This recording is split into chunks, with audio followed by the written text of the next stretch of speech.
Apakah benar ada anak yang lahir 4 tahun setelah ayahnya meninggal? Muhammad dilahirkan 4 tahun setelah ayahnya meninggal. Bagaimana hal ini mungkin terjadi? Jawabannya mudah. Abdullah bukanlah ayah kandungnya. Sebelum zaman Islam muncul, ada semacam perkawinan yang disebut orang zawaj al-rahid, yang artinya menikah secara kelompok. Cara kerja pernikahan ini adalah menikah secara kelompok.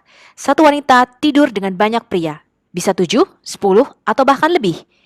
Jumlah tidak penting. Mereka semua disebut rahid atau kelompok. Dapat dikatakan bahwa ini bukanlah perkawinan, tetapi ini adalah kebiasaan nikah yang diterima oleh masyarakat pada zaman itu. Lalu ibu dari sang anak ini akan menentukan siapakah ayah dari anak yang akan dia lahirkan. Pada zaman jahiliyah, sebelum masa Islam muncul, ada 4 bentuk macam pernikahan. Kita lihat dulu ya. Di dalam Al-Hawi Al-Kabir, Al-Mawardi menuturkan ada 4 bentuk pernikahan pada zaman jahiliyah. Yakni yang pertama, pernikahan al-wiladah. Kedua, pernikahan al-istibda. Yang ketiga, pernikahan al-rahid. Yang keempat, pernikahan al-rayah. Anda bisa lihat di dalam Al-Mawardi Al-Hawi Al-Kabir jilid 9 halaman 6. Yang pertama, pernikahan al-wiladah. Di dalam pernikahan ini, seorang laki-laki atau seorang pemuda datang kepada orang tua sang gadis untuk melamarnya. Kemudian ia menikahinya disertai dengan maharnya. Kedua, pernikahan al-istibda. Dalam pernikahan ini, seorang suami meminta istrinya pergi kepada laki-laki terpandang dan meminta dicampurinya. Setelah itu, si suami menjauhinya dan tidak menyentuhnya lagi hingga terlihat hamil oleh laki-laki tersebut. Hal itu dilakukan semata-mata karena menginginkan keturunan yang bagus dan luhur. Bentuk pernikahan yang ketiga adalah pernikahan al-rahid. Di dalam pernikahan ini, sekelompok laki-laki kurang dari 10 orang bersama-sama menikahi satu orang perempuan dan mencampurinya. Setelah hamil dan melahirkan, si perempuan mengirim utusan kepada mereka. Tak ada satupun di antara mereka yang menolak datang dan berkumpul. Di hadapan mereka, si perempuan akan mengatakan, "Kalian tahu apa yang terjadi di antara kalian denganku? Kini aku telah melahirkan, dan ini adalah anakmu, hai Fulan." Sambil menyebut namanya, si perempuan menazabkan anaknya kepada seorang laki-laki, dan laki-laki itu tidak bisa menolaknya. Yang keempat, pernikahan al-rayah. Di dalam pernikahan ini, sejumlah laki-laki datang ke tempat para perempuan sundal. Sebagai tandanya, perempuan-perempuan itu menancapkan bendera atau al-rayah di depan pintu rumah mereka. Sehingga siapapun laki-laki yang melintas dan menginginkannya tinggal masuk ke dalam rumah. Jika salah seorang perempuan itu hamil dan melahirkan, para laki-laki tadi akan dikumpulkan. Mereka akan membiarkan seorang kaif, seorang yang pandai mengamati tanda-tanda anak dari turunan siapa. Setelah itu, sang kaif akan menazabkan anak tersebut kepada seorang laki-laki yang juga disetujui si perempuan. Tidak ada seorang pun di antara mereka yang bisa menolak anak tersebut. Keempat macam bentuk pernikahan zaman jahiliyah tadi dikuatkan oleh hadits daripada Aisyah di Sahih Al-Bukhari.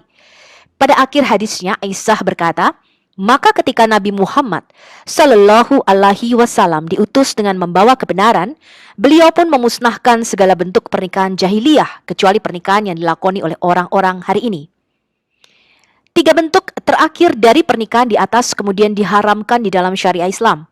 Hanya saja, di dalam Al-Ma'usyuah, Al-Fiqiyah, Al-Kuwaitiyah, ditambahkan 1 bentuk lagi pernikahan yang diharamkan di dalam syariat, yaitu pernikahan syigar, yakni seorang laki-laki menikahkan putri atau saudari perempuannya dengan laki-laki lain, dengan tujuan agar dirinya bisa menikahi putri laki-laki lain tersebut tanpa mahar. Anda bisa membacanya di dalam website NU.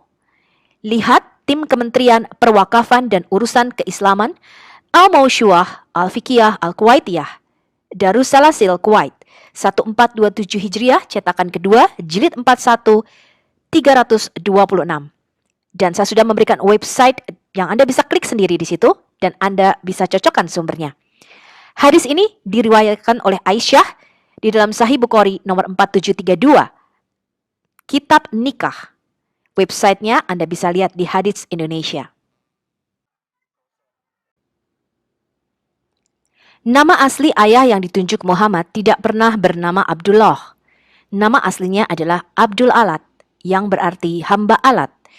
Alat adalah salah satu dari 3 putri dewa pagan Hubal atau yang mereka gelari dengan Al-Ilah. Umat Islam hanya menggunakan nama Abdullah sebagai nama ayahnya karena nama ayahnya yang sebenarnya menghina Allah. Ibu Muhammad memiliki banyak anak, tidak hanya Muhammad. Jika pria pertama dan satu-satunya yang pernah menikahinya adalah ayah Muhammad, bagaimana dia bisa memiliki begitu banyak anak? Kita baca di dalam kitab Imam Jalaluddin Al-Suyuti, Al-Qasas Al-Kubra. Al-Qasais Al-Kubra adalah sebuah buku yang ditulis oleh penulis Mesir Jalaluddin Al-Suyuti tahun 1445-1505 Masehi, seorang sarjana Islam terkemuka. Buku tersebut membahas tentang mujizat yang dikaitkan dengan Nabi Islam Muhammad. Volume 1, halaman 132, 133, 134, 135. Ibu Muhammad berkata, "Saya hamil dengannya, dan itu adalah kehamilan saya yang termudah. Tidak ada yang berbicara tentang saudara laki-lakinya. Bagaimana dia bisa punya saudara? Karena orang Muslim mengatakan bahwa Muhammad tidak pernah melihat ayahnya. Dan ibunya, apakah dia baru saja menikah? Ditambah lagi ayah Muhammad meninggal paling lama 3 bulan setelah dia menikahi Aminah." Ini adalah klaim Muslim. Satu-satunya cara adalah jika ibunya memiliki suami lain atau setidaknya satu suami yang lain. Ini adalah salah satu hadits yang meriwayatkan bahwa nama asli Muhammad adalah Qatam. Qatam bin Abdul Alat. Itu adalah nama asli Nabi Islam. Sayangnya, sumber-sumber ini Anda hanya bisa dapatkan jika Anda mengerti bahasa Arab. Karena kitab-kitab Islam ini belum diterjemahkan di dalam bahasa lain selain bahasa Arab. Dan hanya orang-orang Arab lah yang membuka mengenai informasi ini kepada dunia luas pada zaman internet ini. Saya akan memberikan Anda waktu untuk membacanya. Jika Anda bisa berbahasa Arab, silahkan Anda baca sumber tulisan ini. Dan Anda akan mengerti bahwa informasi yang kami sampaikan di sini adalah benar sebagaimana yang tertulis di dalam kitab-kitab Islam itu sendiri. Saya akan berikan linknya dan Anda akan bisa mengklik sendiri semua sumber-sumber tulisan yang ada di video ini. Nama lahir Muhammad adalah Qatam bin Abdul Alat. Jangan disamakan dengan Qasim ya, yang merupakan nama anak pertama daripada Muhammad. Qatam itu artinya susu rusak atau busuk, seperti susu yang basi. Hadits dengan jelas membuktikan bahwa yang diklaim sebagai ayah Muhammad, yang diklaim bernama Abdullah, tidak pernah menikahi ibu Muhammad atau Qatam. Marilah kita membaca ceritanya sebagaimana adanya di dalam bahasa Arab dan menerjemahkannya. Karena kita tahu umat muslim akan berkata, hal ini tidak mungkin ditemukan di dalam buku-buku kami. Tidak hanya itu, saya akan memberikan link ke situs Islam terbesar untuk buku-buku di internet. Kitab Al-Sirah Al-Halabiyah. Nama lain kitab ini adalah Insan Al-Uyun Fesirat Al-Mamun. Volume 1, halaman 128. Di situ ditulis, nama lahir Muhammad adalah Qatam. Jangan disamakan dengan Qasim yang merupakan nama anak pertama daripada Muhammad. Qatam artinya susu yang rusak atau basi. Seperti susu yang sudah rusak atau basi. Sepeninggal Qatam ibn Abdul Al-Muttalib, paman Muhammad di umur yang ke-9, jadi paman Muhammad itu ada yang bernama Qatam, kemudian mati 3 tahun sebelum Muhammad lahir. Kemudian ayah daripada Qatam atau kakek Muhammad ini, Abdul Al-Muttalib, merasa sangat sedih. Sehingga ketika Nabi lahir, dia menamainya Qatam. Nabi mengubah namanya menjadi Muhammad atau yang terpuji pada usia 30 tahun atau setelah migrasi ke Madinah. Apa yang saya bacakan tadi merujuk kepada tulisan dari artikel Profesor Hisham Jaid. Ya, nanti saya akan memberikan linknya. Dia adalah seorang sejarawan Islam. Ya, dia seorang Muslim, bukan Kristen ya. Anda bisa lihat profilnya di situ. Dia sudah menulis beberapa buku dan apa yang saya bacakan tadi adalah artikel atau buku daripada Profesor Hisham Jaid yang merujuk kepada The Life of Muhammad volume 1, 2, dan 3. Itu adalah buku-bukunya, Anda bisa cari sendiri atau Anda bisa beli sendiri di Amazon buku-bukunya. Ini adalah link ya, tulisan dari artikel Profesor Hisham Jaid. Anda bisa klik dan nanti saya akan memberikan linknya sehingga Anda bisa baca sendiri di dalam bahasa Arab. Anda bisa Google Translate. Ini adalah link tulisan daripada Profesor Hisham Jaid yang dimuat di islamonline.net. Dari seorang Profesor Hisham Jaid, seorang Muslim Tunisia. Dia menyatakan, peneliti dan pemikir Tunisia, Dr. Hisham Jaid, dalam bukunya yang baru-baru ini berjudul The Life of Muhammad, tidak menutup kemungkinan bahwa beberapa frase dan ayat ditambahkan ke dalam teks Al-Quran ketika ditulis. Dia menilai bahwa pengaruh Kristen terhadap Al-Quran tidak dapat disangkal. Atas otoritas Muhammad Sallallahu Alaihi Wasallam, dia berkata, Muhammad lahir pada tahun 580 Masehi, dan bahwa dia dipanggil Khatam sebelum misinya, dan dia menikah pada usia 23 tahun, dan diangkat sebagai nabi pada usia 30 tahun, dan bahwa dia tidak pernah buta huruf. Di dalam simposium yang diadakan di Tunisia pada akhir minggu lalu, dan di mana ia mempresentasikan bukunya, Hisham Jaid menekankan bahwa temuannya adalah hasil dari puluhan tahun penelitian dan kajian menurut metode ilmiah yang ketat. Dan itu ketika dia menerbitkan buku-bukunya, dia yakin bahwa apa yang dia laporkan atau dia tulis tentang fakta yang dipublikasikan untuk pertama kalinya. Saya bacakan artikelnya. Mengenai apa yang tertulis tentang kehidupan Nabi, dia menilai bahwa sumber-sumber sejarah seperti biografi Ibn Ishaq atau Ibn Hisham atau lainnya tidak memberikan jawaban ilmiah yang akurat karena keterlambatan pencatatan biografi tersebut dan dominasi kecenderungan dakwah atas mereka. Jadi, biografi Muhammad yang dirujuk kebanyakan oleh orang muslim saat ini, yaitu yang ditulis oleh Ibn Hisham, Sirat Rasulullah, itu tidak akurat. Kenapa? Karena ditulis hampir sekitar 200 tahun lebih setelah Muhammad meninggal. Adapun tulisan-tulisan modern dianggap bahwa kebanyakan dari mereka bahkan tidak sesuai dengan apa yang orang-orang kuno tulis di dalam kaitannya dengan nilai ilmiah. Pengecualian dari pengaturan ini adalah buku The Life of Muhammad oleh Muhammad Hussain Haikal, yang mana Profesor Hisham Jaid menganggap ini adalah tulisan terhormat yang terakhir. Jadi Profesor Hisham Jaid ini membaca literatur tulisan awal Muslim. Jadi sumber-sumber yang paling awal apa yang mereka ceritakan mengenai kehidupan Muhammad. Dan Profesor Hisham Jaid menyatakan kalau biografinya merujuk kepada tulisan Ibn Hishaq atau Ibn Hisham itu tidak akurat. Harus kembali ke literatur awal. Dan dia menyatakan buku terakhir yang dia baca dan merupakan tulisan terhormat, artinya sesuai dengan fakta yang ada, adalah The Life of Muhammad karya Muhammad Hussain Haikal. Mengenai Al-Quran, Profesor Hisham Jaid membuktikan bahwa itu disusun pada masa Nabi Muhammad SAW dan bahwa dia secara pribadi mengawasi pengumpulan dan penulisannya. Namun hal ini tidak mencegahnya untuk menyebutkan kemungkinan adanya ayat atau kata yang dihilangkan dari Al-Quran dan ditambahkan ke dalamnya.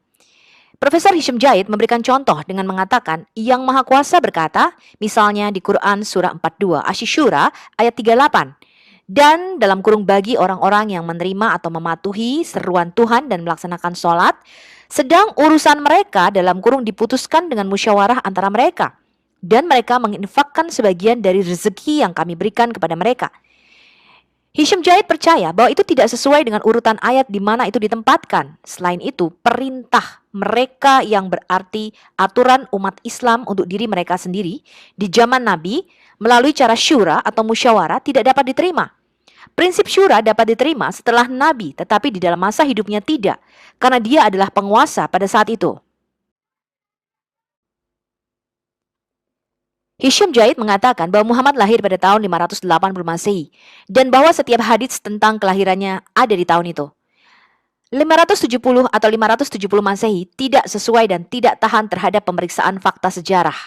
Dia percaya bahwa menghubungkan tanggal lahir Nabi dengan serangan Abraha terhadap orang-orang Arab adalah bertentangan dengan apa yang ditemukan di beberapa prasasti yang menyebutkan tanggal serangan tersebut pada tahun 547 Masehi.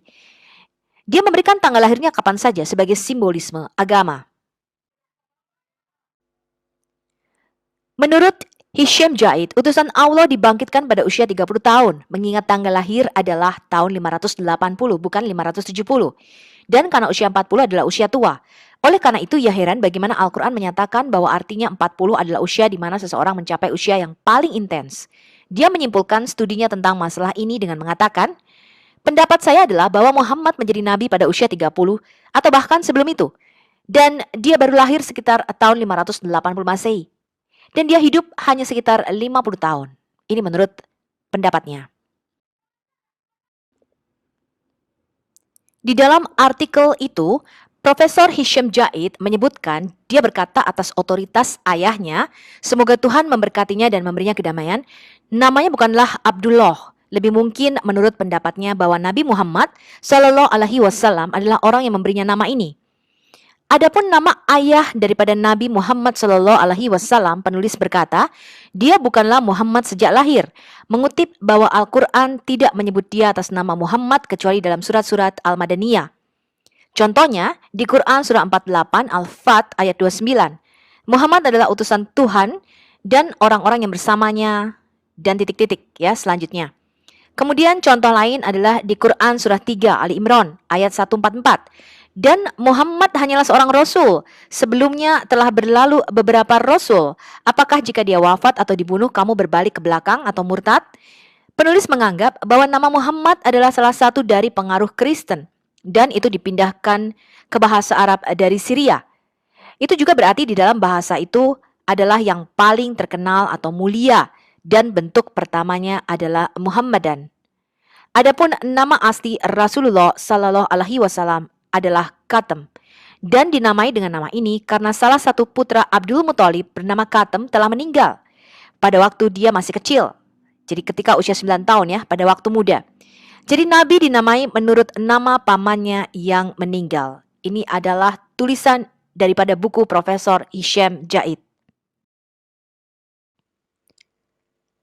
Sirah Al-Halabiyah adalah buku tentang sejarah Islam di dalam 6 volume yang ditulis oleh cendekiawan Islam bernama Ali ibn Burhanuddin Halabi yang disebut juga Nurraddin Halabi. Di situ dikatakan Muhammad mempunyai 2 anak laki-laki dari Khadijah yang bernama Qasim dan Abdul Al-Manaf, tetapi Muslim menyebutnya Abdullah karena Manaf ini merupakan nama daripada salah satu dewa pagan atau dewa berhala di Ka'bah. Dan mempunyai 4 anak perempuan dari Khadijah. Salah satunya adalah Fatimah yang menikahi Ali bin Abi Thalib. Dia juga mempunyai anak laki-laki yang bernama Ibrahim dari Maria Koptik. Saya memberikan link website Islamnya di situ. Anda bisa cari dan Anda bisa klik. Terjemahan dari hadits, Kitab Al-Tabaqat Al-Kubra, percetakan 1, tahun 1968, volume 1, halaman 9596. Jadi diceritakan ada beberapa wanita yang ingin tidur dengan ayah Muhammad yang bernama Abdullah ini. Salah satunya adalah saudara perempuan daripada Waraqah bin Nawfal yang bernama Katilah. Kita lihat ceritanya. Abd Allah mengatakan kepada kami bahwa itu adalah saudara perempuan Waraqah bin Nawfal di jalan mencari laki-laki. Saat dia melihat, dia tidak menyukainya sampai dia melihat kepada Abdullah atau Abdul Alat, ayah Muhammad ini lewat.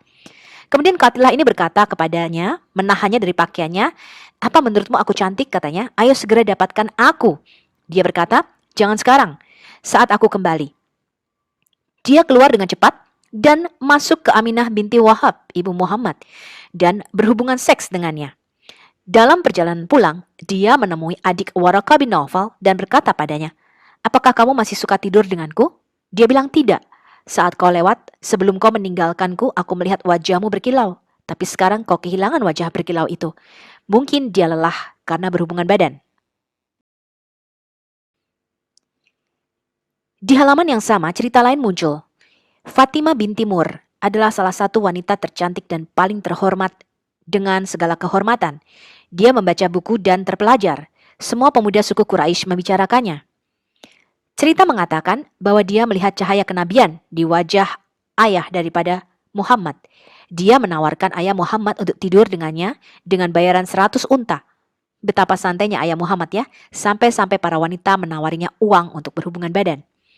Alasan dibacakannya cerita-cerita tersebut adalah karena latar belakang tentang kehidupan sehari-hari suku Quraisy saat itu. Jangan lupa bahwa orang tua Muhammad berada di puncak semua ini. Dan mereka adalah penyembah berhala dan mati dalam keadaan seperti itu. Di dalam buku Al-Rahiq Maktum halaman 45, pamannya Hamzah ini berbagi wanita menyusui yang sama. Jadi ada 2 wanita yang menyusui Hamzah. Belakangan 2 wanita yang sama menyusui Muhammad juga. Nama kedua wanita itu adalah Taubiyah dan Halimah Al-Sadiyah. Kita lihat terjemahannya. Dan pamannya Hamzah adalah orang yang disusui dari keluarga Bani Said, anak Bakar. Dan ibunya, dalam kurung ibu Hamzah, dia menyusui Muhammad ketika dia sedang disusui oleh Halimah. Oleh karena itu, Hamzah disusui berbagi dari kedua wanita yang menyusui Muhammad. Kisah yang sama bisa kita temukan di dalam buku berjudul Al-Sirah Al-Nabawiyah li Ibnu Hisham di dalam bahasa Arab, cetakan kedua, volume pertama, halaman 292. Penulisnya adalah Hisham Al-Ansari atau Abdullah bin Yusuf. Terjemahan hadis dari buku di atas, bab tentang wanita menawarkan dirinya untuk nukah kepada Abdullah ibn Abdul Al-Muttalib atau ayah Muhammad. Ibn Ishaq berkata, kemudian Abdul Al-Muttalib kakek Muhammad pergi, dan dia membawa serta Abdullah. Pada saat yang sama mereka melewati seorang wanita. Dia berasal dari keluarga Asad bin Uzza bin Qusay bin Kilab. Anjing adalah nama kakek moyang daripada Muhammad. Bin Murrah bin Ka'ab bin Luay bin Galeb bin Fahir. Dia berkata, ketika dia melihat wajahnya, kemana kau pergi ya Abdullah? Dia berkata, dengan ayahku. Lalu dia berkata, aku akan memberimu unta dalam jumlah yang sama seperti yang dipersembahkan pada hari pengorbanan. Dalam kurung 100 unta jika kamu tidur denganku. Dia berkata, aku tidak bisa sekarang, saya bersama ayah saya tidak bisa meninggalkannya, kata Abdullah. Sekarang saat kita mempelajari cerita ini, dikatakan bahwa wanita tidak memiliki kendali pada saat itu. Benarkah demikian? Mereka tidur dengan siapapun yang mereka sukai, dan mereka menawarkan diri pada apapun pilihan mereka. Apakah Anda perhatikan di dalam versi pertama bahwa ayah yang diklaim Muhammad tidak mengatakan tidak untuk kesepakatan itu? Tetapi dia bertemu dengan ibu Muhammad atau ibu Katem. Dia ingin berhubungan badan dengan saudara perempuan Waraka ibn Naufal, tapi ketika dia kembali dia berubah pikiran. Mengapa? Tadi kita sudah melihat latar belakang kehidupan pada zaman Muhammad. Jadi betapa bebasnya pernikahan pada zaman jahiliyah pada waktu itu. Setelah perkenalan singkat tentang kehidupan Muhammad pada saat itu, saatnya untuk menyoroti pria ini, sehingga kita dapat mengetahui siapa dia, bukan sebagai nama, tetapi sebagai pribadi dan seorang pria. Muhammad memiliki pengalamannya sendiri sebagai manusia. Hidupnya tidaklah mudah sampai dia mendapatkan kekayaan. Jika Anda ingat cerita pertama, bagaimana saudara perempuan Waraka bernama Katilah binti Naufal menawarkan dirinya kepada Abdullah atau Abdullah, ayah Muhammad, sehingga dia tidak berhubungan badan dengan Aminah.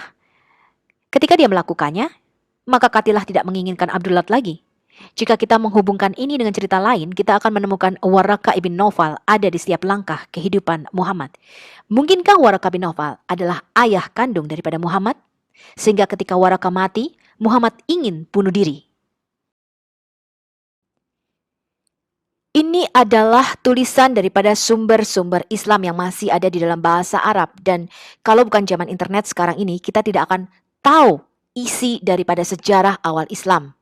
Dikatakan di Arab pra-Islam ada seorang sarjana tua lokal yang dikenal sebagai Waraka bin Naufal yang berteman dengan seorang pemuda Mekah bernama Katem bin Abdul Alat. Waraka yang terpelajar dalam kitab suci Yahudi dan Kristen dalam beberapa teks digambarkan sebagai pengikut agama Hanafi sebelum Islam. Dan dalam teks lain, dia digambarkan sebagai seorang pendeta Kristen.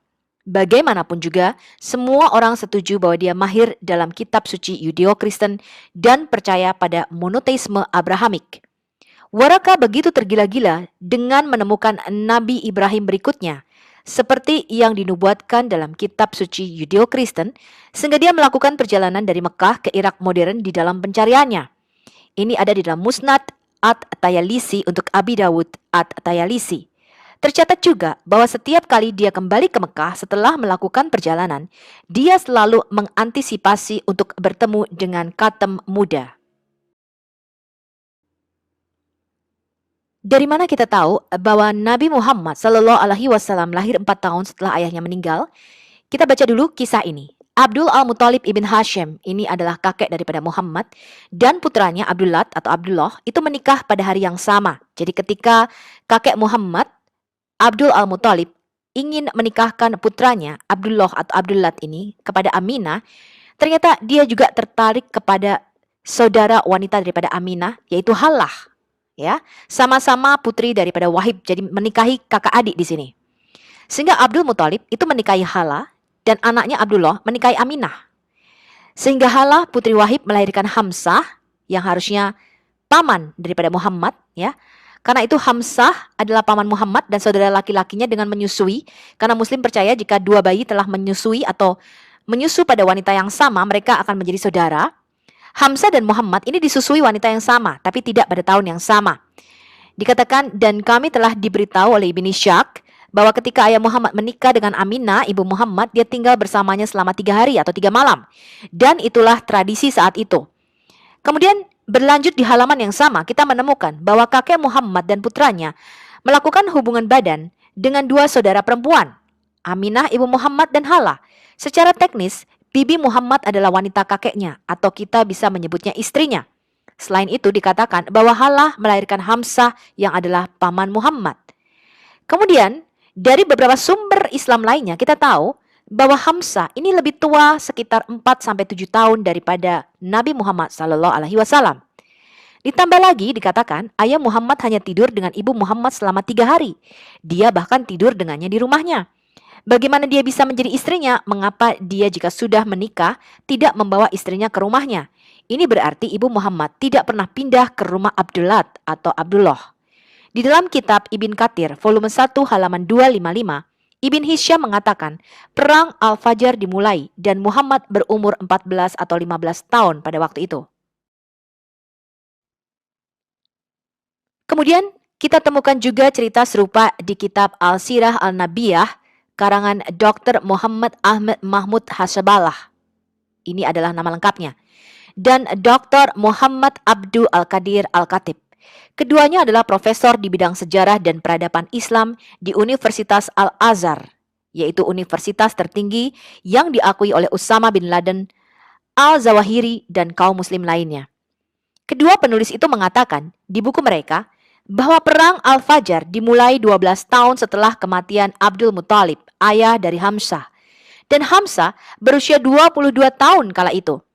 Di buku itu juga, kedua dokter sepakat bahwa Muhammad saat itu berusia 15 tahun saat perang Al-Fajr dimulai. Berikut ini adalah tautan link dari buku tersebut. Saya tahu, pastilah kaum muslim tidak percaya akan kisah ini. Katakanlah 99% muslim malas membaca buku mereka sendiri, jadi bagaimana mereka bisa tahu? Kunjungi website ini dan silakan cek sendiri di alsiraj.net. Saya akan memberikan linknya, Anda bisa langsung klik. Jika usia Hamzah adalah 22 tahun waktu perang dimulai dan usia Muhammad 15 tahun saat itu juga, artinya menurut para ahli ini, usia Hamzah adalah 7 tahun lebih tua ketimbang Muhammad. Tetapi Hamzah lahir di tahun yang sama saat ayah Muhammad wafat. Jadi artinya Muhammad lahir 7 tahun setelah ayahnya wafat. Kitab Sirah Ibnu Kathir, volume 1, halaman 263 berkata, ketika Muhammad ingin mengawini Khadijah, dia menceritakan hal itu kepada pamannya. Dan Hamzah pergi kepada Khadijah dan memintakannya bagi Muhammad. Dan aturan di Arab sampai saat ini, wali atau yang memintakan untuk menikahkan seseorang itu tidak boleh usianya sama, ya harus lebih tua. Jadi hal ini adalah cerita yang sangat wajar. Kita temukan juga hal berikut ini saat membaca kitab Dairat al-Ma'arif al-Islamiyah, volume 29, halaman 9112.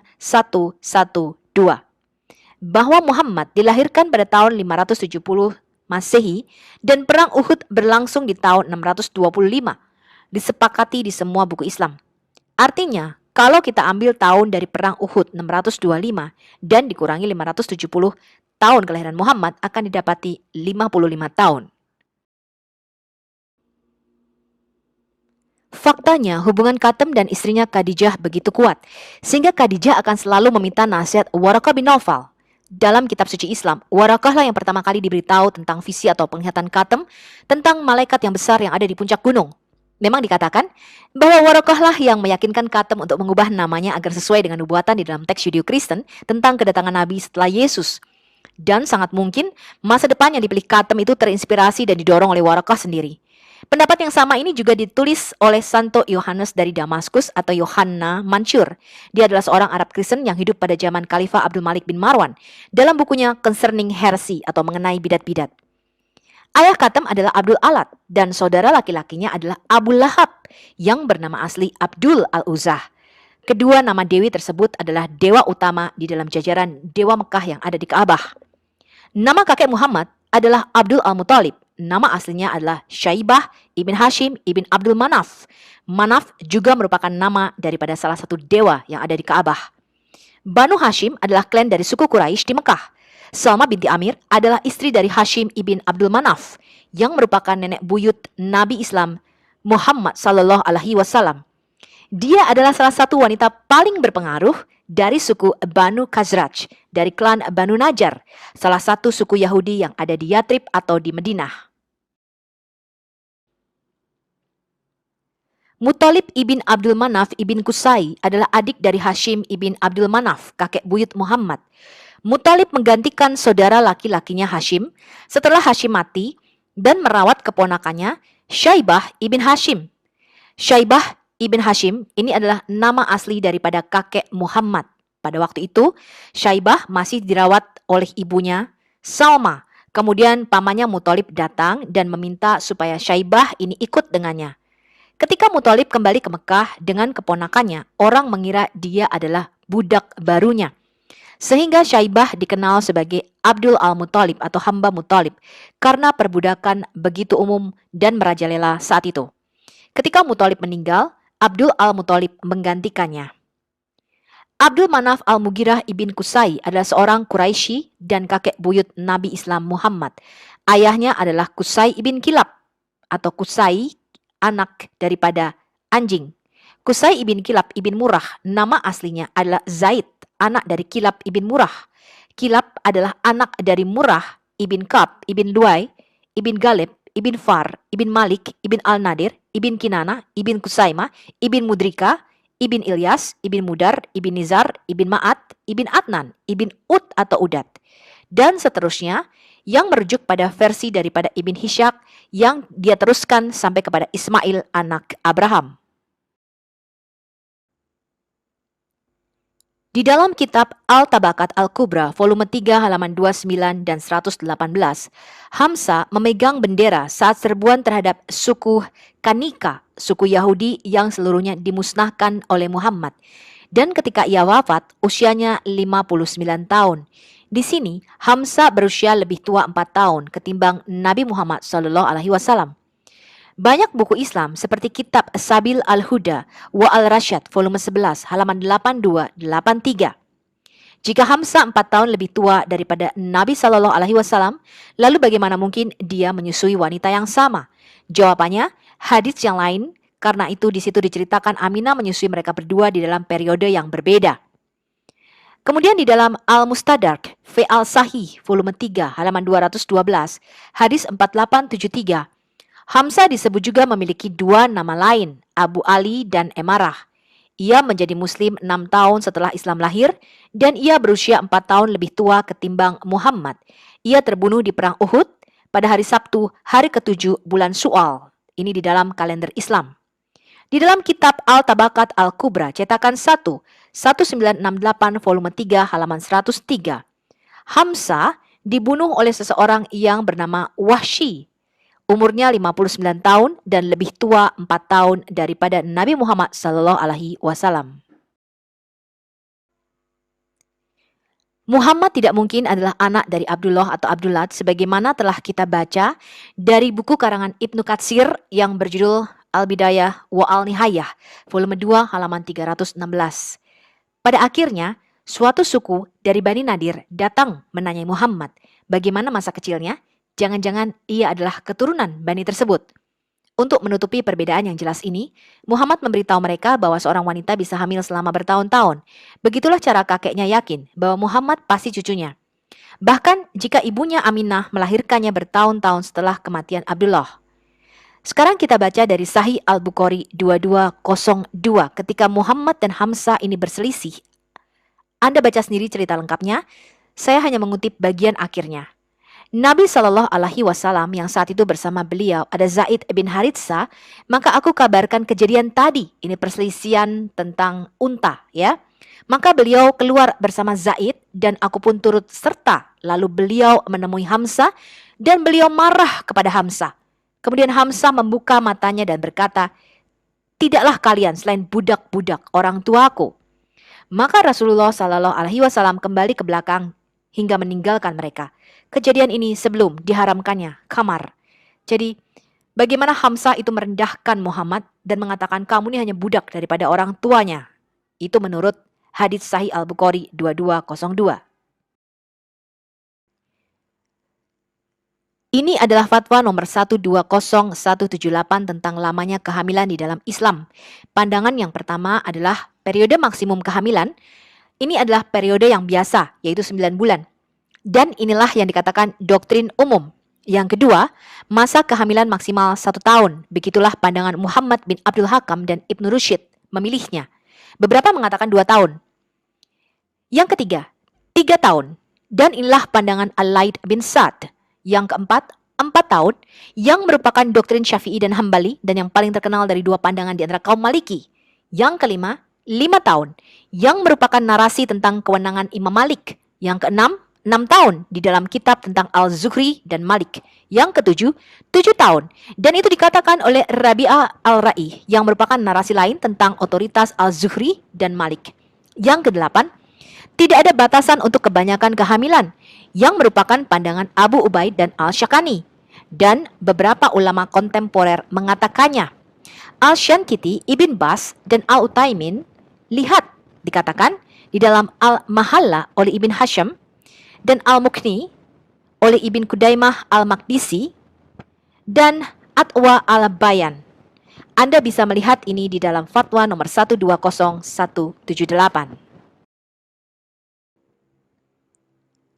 Di dalam beberapa hadis, Muhammad mengaku sebagai anak daripada Abdul Muthalib atau kakeknya. Telah menceritakan kepada kami, Yahya bin Yahya telah mengabarkan kepada kami Abu Qatsaimah dari Abu Ishaq. Dia berkata, seorang laki-laki bertanya kepada Bara, "Wahai Abu Umarah, apakah kalian pernah lari dari perang Hunain?" Dia menjawab, "Tidak, demi Allah, Rasulullah Shallallahu Alaihi Wasallam tidak pernah lari." Namun ketika itu beliau dan beberapa pemuda dari sahabat beliau serta orang-orang yang ikut bersama beliau pergi berperang dengan tergesa-gesa tanpa membawa persenjataan dan perlengkapan dengan sempurna. Kebetulan mereka bertemu dengan pasukan pemanah dari pihak musuh. Ketika mereka memanah, hampir tidak meleset sedikit pun dari sasaran, yaitu pasukan gabungan Bani Hawashin dan Bani Nasyar. Lantas pasukan pemanah itu serta merta memanah mereka, kaum muslimin, sehingga mereka terpaksa berbalik kepada Rasulullah Sallallahu Alaihi Wasallam.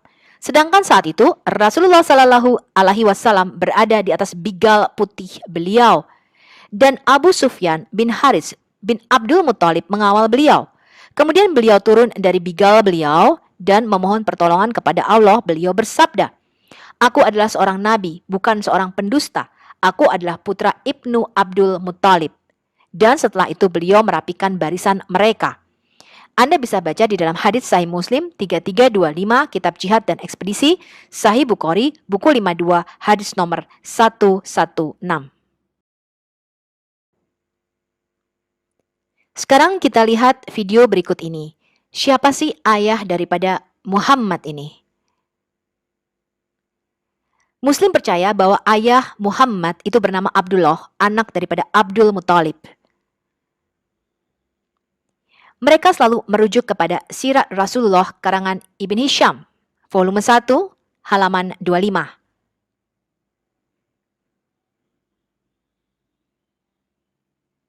Dikatakan Muhammad adalah anak daripada Abdullah, anak daripada Abdul Muthalib. Tapi benarkah demikian? Kita baca hati-hati dari buku-buku autentik sumber-sumber Islam. Ketika Abdul Muthalib mengatur pernikahan anaknya Abdullah, ayah daripada Muhammad, kepada Aminah, dia juga melihat seorang wanita yang dia sukai. Hala, ini adalah saudara perempuan daripada Aminah. Dan dia meminta untuk menikah dengan Hala. Jadi pernikahan Abdullah ke Aminah dan pernikahan antara ayahnya Abdul Muthalib ke Hala ini terjadi pada hari yang sama. Anda bisa baca dari sumber-sumber bukunya di situ. Saya akan berikan linknya.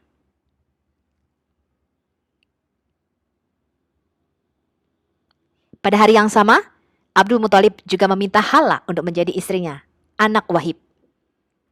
Karena itu pernikahan daripada Abdul Muthalib dan Abdullah terjadi pada hari yang sama.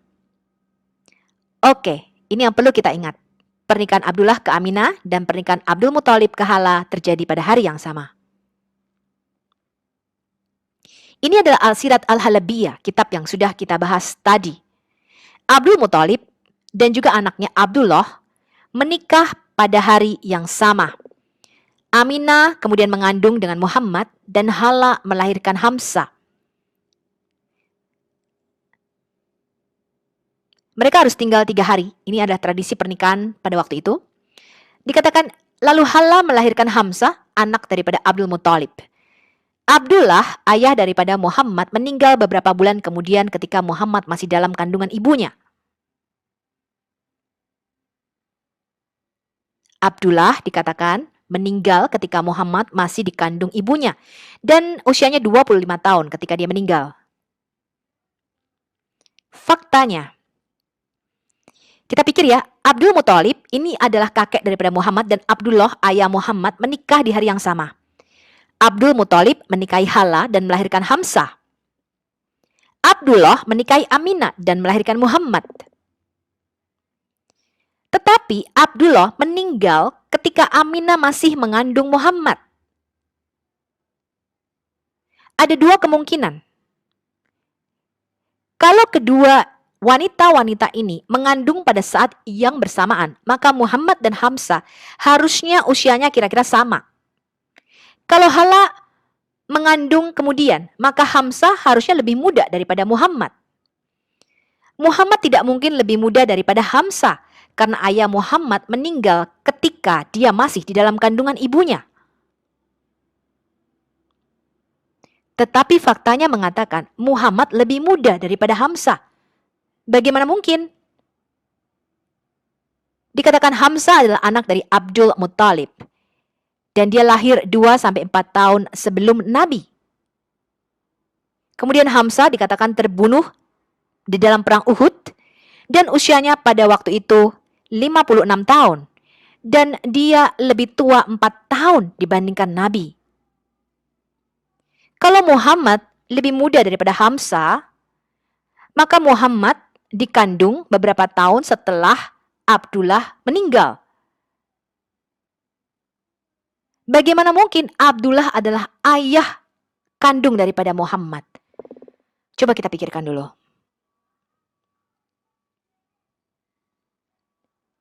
Nah, sekarang ini adalah ilmu pengetahuan di dalam Islam. Beberapa sumber Islam mengatakan Muhammad berada di kandungan ibunya selama 2 tahun. Dan beberapa lainnya mengatakan lamanya kehamilan itu bisa bervariasi seperti yang saya bacakan tadi. Contohnya nih, Imam Malik mengatakan Muhammad berada di kandungan ibunya selama 2 tahun. Al-Dahak juga mengatakan hal yang sama. Kemudian Al-Suyuti dikatakan Muhammad berada di dalam kandungan ibunya selama 3 tahun. Kemudian Malik berkata, ada juga nih tetangganya yang melahirkan 3 tahun di dalam periode 12 tahun.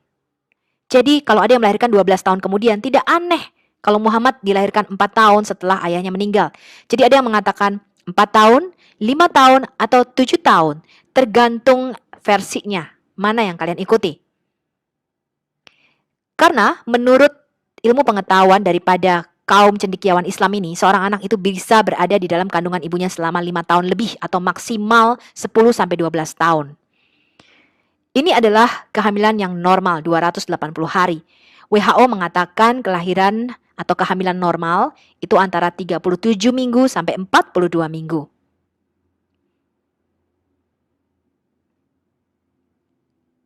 Ini kalau kita melihat ilmu pengetahuan sains modern.